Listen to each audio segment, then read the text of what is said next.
সব সময় আল্লাহর কাছে এই দোয়াটা যেন আমরা করি, আল্লাহ কিয়ামতের দিন তুমি আমার হিসাব নিও না,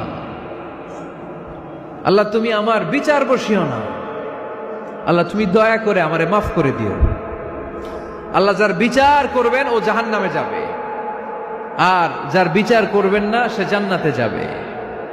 আল্লাহ যদি বিচার করে আর পাই টু পাই হিসাব নেয়, নামাজ পড়লি না কেন, রোজা রাখলি না কেন, মিথ্যা বললি কেন, খাদ্যে ভেজাল দিলি কেন, মাছে ফরমালিন দিলি কেন, যৌতুক খাইলি কেন, ঘুষ খাইলি কেন, উল্টাপাল্টা করলি কেন, জিনা করলি কেন, একটার পর একটা প্রশ্ন বানে যদি সেই ভয়ঙ্কর দিনে আল্লাহ আমাদেরকে জর্জরিত করে, আমাদের কোনো উত্তর আছে?